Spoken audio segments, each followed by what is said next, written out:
তৃপ্তি করে দুপুরের খাওয়াটা সারার জন্য অনেক কিছু দরকার হয় না, দরকার হয় যে কোনো একটা পদের। আর সে একটা পদ যদি হয় মনের মতো, তাহলে তো কথাই নেই। আজকের রেসিপি অবশ্য দেখেই বুঝতে পারছেন, ডিম আর আলু দিয়ে কষা। তবে এই ডিম আর আলুর কষাটা একটু কোরমা স্টাইলে বানাবো, সেজন্য প্রথমে ডিম আর আলুগুলো প্রেসার কুকারে নিয়ে একটা সিটি দিয়ে নেব। একটার বেশি সিটি কিন্তু এখানে আমি দিইনি। এবার এগুলো ঠান্ডা করে নিয়ে ঠান্ডা জলের মধ্যে দিয়ে রেখেছিলাম কিছুক্ষণ, এরপর খোসাটা ছাড়িয়ে নেব। অনেক সময় কি হয়, ডিমগুলো ছাড়াতে গেলে খোসাটা ঠিকমতো ওঠে না, কিন্তু ডিমটা ভালোভাবে ঠান্ডা করে নিয়ে যদি এভাবে জলে রেখে ছাড়ানো যায়, তবে খোসাটা ভালোভাবেই উঠে যায় আর ডিমটা গোটা থাকে। প্রায় অনেক দিন যাবতই ভিডিও দিতে পারছি না, তার কারণ হলো শীতের শুরু থেকেই শুরু হয়ে গেছিল ঠান্ডা লাগা। পক্স একটার পর একটা লেগেই আছে। আর পক্স হওয়ার পরে তো শরীর এত উইক হয়ে গেছিল, আর কোনো কিছু ইচ্ছাই করছে না। শীতের শুরুটা বাজেভাবে হলেও ভেবেছিলাম শেষটা হয়তো ভালো কাটবে, কিন্তু সেটাও হলো না। শীতের শেষেও সেই ঠান্ডা লাগা দিয়েই শেষ হলো। যাই হোক, দেখা যাক এবার গরমকালটা কেমন কাটে। তবে এবার আশা করছি ভিডিওটা রেগুলার দিতে পারবো।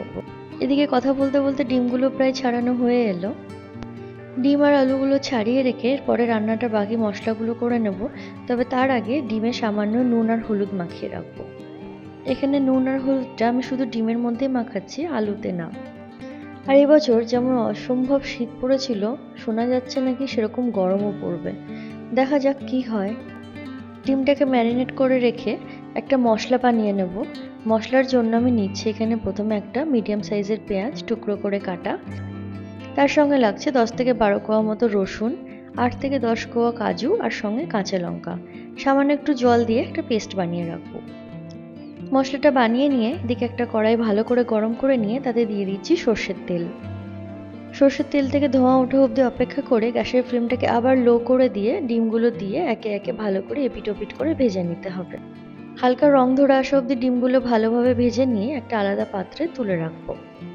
আমি এখানে রান্নাটা সর্ষের তেলে করেছি, তবে আপনারা চাইলে পুরো রান্নাটাই সাদা তেলেও করতে পারেন। ডিমগুলো তুলে রেখে একই তেলের মধ্যে দিয়ে দিচ্ছি এবার গোটা গরম মশলা, এলাচ, দারচিনি, লবঙ্গ আর সঙ্গে সাদা জিরে। এবার দিয়ে দিচ্ছি একটা মিডিয়াম সাইজের পেঁয়াজ কুচিয়ে নেওয়া। পেঁয়াজটা দেওয়ার পরে কিছুক্ষণ নাড়াচাড়া করে নেব। একটু নরম হয়ে আসলেই এর মধ্যে দিয়ে দেবো একটা মিডিয়াম সাইজের টমেটো কুচি করে নেওয়া। টমেটো দেওয়ার পরেই দিয়ে দেবো সামান্য পরিমাণে নুন। গ্যাসের ফ্লেমটা মিডিয়াম টু লো করে মশলাটা কিছুক্ষণ কষিয়ে নেব। পেঁয়াজ আর টমেটোটা বেশ নরম হয়ে আসলে ওর মধ্যে বেটে রাখা মশলাটা দিয়ে কিছুক্ষণ নাড়াচাড়া করে নেব। যেহেতু কাজু দেওয়া আছে, সেজন্য সামান্য পরিমাণ জল মিশিয়ে নিতে হবে, কাজু থাকলে তলায় ধরে যেতে পারে।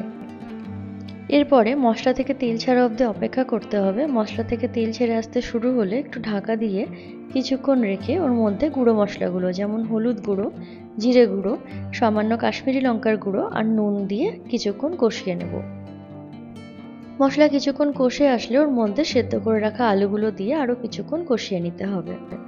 আলু আর মশলা ভালোভাবে কষিয়ে নিয়ে কিছুটা পরিমাণ গরম জল আমি এর মধ্যে দিয়ে দিচ্ছি। এখানে ঝোল কতটা করতে চাইছি বা গা মাখা করতে চাইছি কিনা তার উপরে পরিমাণ করে জলটা দিতে হবে। ঢাকনা দিয়ে কিছুক্ষণ রেখে ফুটে ওঠা অবধি অপেক্ষা করে ভালোভাবে ঝোলটা ফুটে গেলে ওর মধ্যে দিয়ে দেব ভেজে রাখা ডিমগুলো।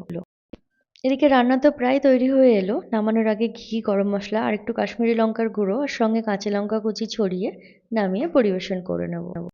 এই রেসিপিটা গরম ভাতের সঙ্গে খেতে খুবই ভালো লাগে। আশা করছি আপনাদের ভালো লাগবে।